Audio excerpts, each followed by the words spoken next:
everybody, it's Becky. This video is about some tips and tricks to stay healthy even now. Here it is and getting to be wintertime and there's the flu and all these different things going around. So everybody's gonna get sick and it's gonna happen regardless of what you do pretty much. But these are some things that you might not have thought of to try to keep yourself healthy. So the first thing, and this is pretty much the answer to anything, is to get plenty of sleep and stay hydrated.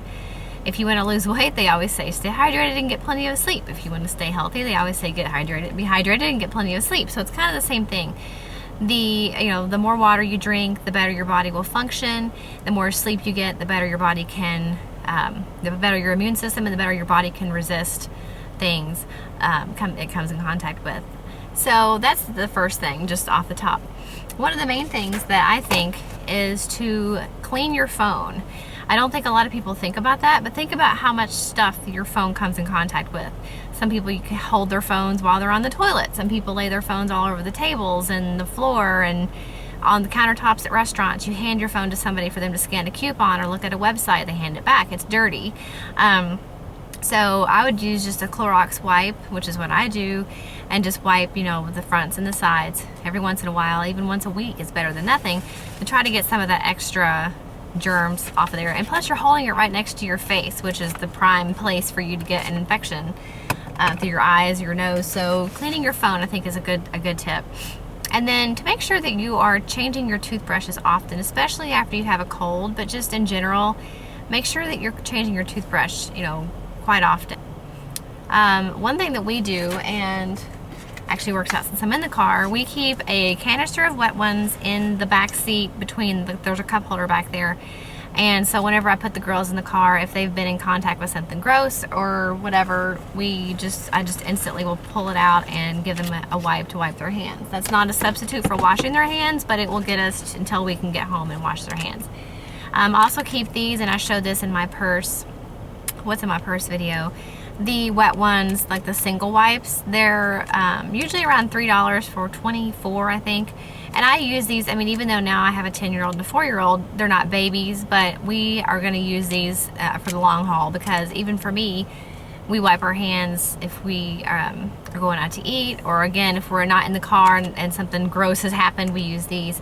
Also, when we go to restaurants and if there's a pager, we will, I'll use one of these, but I wait till after I've touched the pager and put it back in the little basket, then I wipe my hands, because those things are disgusting. So, and I'll disclaim this by saying that I don't want to live in a bubble. We don't live in a bubble. I don't want people to say, oh, you're a germaphobe. No, we still go out and live our lives. We just take as many precautions as we can to keep from getting sick. Although I do know that we are going to get sick from time to time, and that's normal, but there's no sense in not trying to keep yourself from getting sick anyway. Another thing is to wipe the handle on shopping carts before you go shopping, or if it's in the wintertime like now, keep your gloves on and then wash your gloves frequently. But a lot of the stores now, grocery stores, and I don't know if Walmart does it, but I know Kroger does it, and where else was I that had the wipes? Like they put the disinfecting wipes next to the buggy corral so that you can actually wipe them with just a wipe before you go shopping. So you can do that, and if you don't have any of those, this is another thing I keep in my purse all the time. I go through these things like water. We have used these since my oldest was a little baby. We never put her in just like a high chair at a restaurant. We had like the thing that goes in, and like the cloth thing to keep them protected. But these things come in so handy. Just the other day we were at Panera and nobody was cleaning the tables and it was busy, and so somebody had just gotten up and all their food and crumbs and junk was all over the table. I just pulled one of these out and wiped the table off myself. So definitely would recommend keeping those. But back to the buggy handles thing, make sure that you do try to wipe it down with either a wipe that you got from the store or one that you have in your purse. And that kind of goes back to what I said about babies. We would get something called a clean shopper, which is actually a brand. There's other versions of the same thing, but it's like a cloth thing that slips down into a shopping cart, and there's leg holes, and then the strap can go through the little cloth thing, and that way you can sit your baby inside, still be in the buggy, but they're protected. They can't touch the handles, and they can still strap in. So if you haven't seen those and you're interested in those, you can find those pretty much anywhere. But Clean Shopper is the one we had, and that's just an actual website as well. Also, you can find for like older kids, a rubberized tube that just slips down over top of a shopping cart handle. So like maybe your kid's bigger and you can't really get them into the little clean shopper, but you can use that to protect the handle or to cover the handle of the shopping cart. Sorry, I'm checking for my kids. Another big one, I've seen so many people do this. They'll take their purse and they'll sit it in the bathroom floor when they're using the bathroom, or they'll sit it in the floor of a restaurant or any other public place. And then you go home, and what's the first thing you do when you get home? You put your purse on your counter or your snack bar, your table, whatever. And I don't remember, I mean, I've seen this on several different talk shows. They've talked about the bacteria that is on the bottom of women's purses is disgusting. I don't know why you would put your purse down in a public bathroom. I don't even like to walk in a public bathroom. If I could levitate, I would. But the stuff that is on the bathroom floors is disgusting, and then you're bringing it into your house. So don't put your purse on public floors. And when you get home, hang your purse in the back of a chair or whatever, but just don't lay them down. That's just gross. Plus, you're more likely to forget it, I feel like, if it's in the floor. Another big thing that we don't do is we do not wear shoes in our house. We take them off as soon as we walk in the back door. We have a front door, obviously, but we also have an entrance to our kitchen from our garage door, and that's the way we come in and out. And so we do end up having to take some steps into the kitchen floor with our shoes on before we take them off. But definitely don't wear them on the carpet, and I try to keep the kitchen floor as disinfected as I can, because think about when you walk into a gross bathroom and you see all the stuff on the floor and you're like, ew, this is so gross, and then you might forget about it, but you go home and you walk on your carpet. Well, where do you think all that stuff that's on your shoes is going? It's going on your carpets and on your floors. Even if you need to wear shoes for like an orthopedic reason, get some slippers that you keep in the house that have good support for your feet, but that you don't wear outside. So that's what I just did. I got some isotoners because our kitchen floor is so hard and I'm standing up a lot, and so I got those to wear on that floor. But I don't wear them out anywhere. Another thing is to clean the knobs of your doorknobs, your cordless phones, all the remote controls. Clean those light switch plates. Clean all that stuff with a Clorox wipe or disinfecting wipe pretty frequently. I mean, because those things get touched, I think, the most in our houses. Any knob or handle or thing like that, and remote controls especially. They talk about hotel rooms being the remote being the grossest thing in the whole room, which of course it's kind of funny, but when we go on vacation, I put the hotel remote in a baggie and leave it in a Ziploc bag. That way when I change channels, I don't have to worry about whatever's on that remote, because who knows. But the same thing in your house. I mean, obviously you don't have to put your remote in a baggie, but keep those surfaces clean. That's where a lot of bacteria tends to land because we touch it the most, so keep that clean. Back to the toothbrushes, I guess I should have mentioned this earlier. We keep our toothbrushes inside a cabinet or a drawer. They talk about when you flush the toilet, how many gazillion, googly million bacteria fly into the air. And if your toothbrush is sitting out, all that stuff goes on your toothbrush. Now, does it prevent it 100% keeping it in a drawer? Probably not. But I feel like that it's a lot cleaner than leaving it out in the open.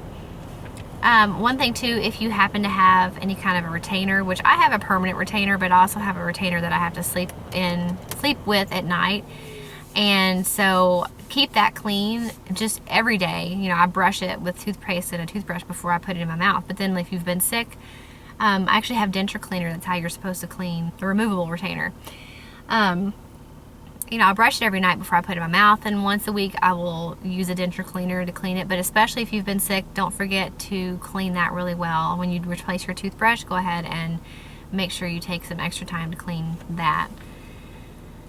And of course, an obvious one is to wash your hands really frequently with a non-antibacterial soap. I know that kind of goes against what we always have heard in the last 20 years or so. Everything's antibacterial this and antibacterial that. But really, I think research has found more recently, the more you're exposed to antibacterial chemicals, which typically is triclosan, and there's a couple other ones, which first of all, there's some health problems with triclosan that can be caused by that. Bath & Body Works just recently took it out of their hand soaps, but I did a whole video on that too. We stopped using it primarily for the concern about the chemical.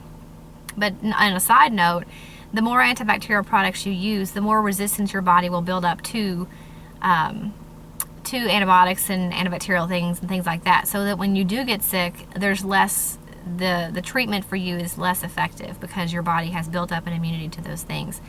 And plus it kills your good germs too. There are good germs. So we just wash our hands. As long as you wash your hands with soap and warm water for a long enough time, your hands are going to get clean and you don't have to use an antibacterial soap. We actually use the For Everybody liquid soap. It's actually a bubble bath, shampoo, body wash, and a hand soap. So we use that. I get it at Whole Foods or Vitacost. And there's all different scents. And so we get that and just refill all of our hand soap dispensers. And it's also sulfate free, which is nice. Another one I don't think people think about is when you go to the library, or Redbox even, but especially the library, because you tend to have those things in your house for longer, like books and DVDs. If you go to Redbox, it's a one-night thing, and you don't usually keep it in your house unless you are like some people and don't ever return them.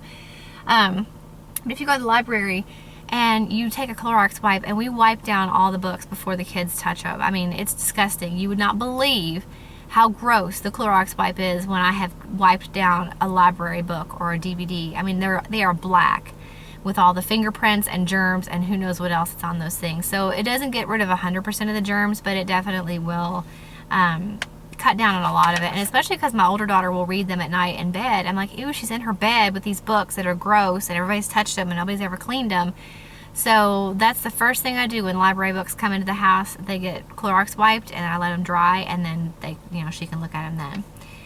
Another thing is we do not drink out of public water fountains. I've told my oldest, even since when she started school, when she was in public school, I was like, don't drink out of the water fountains. I mean, people spit in those things. Kids lick all over the thing. I mean, it's not going to kill you probably. I drank out of a water fountain when I was a kid, but this is just stuff that we do. We do not drink out of water fountains if we don't have to.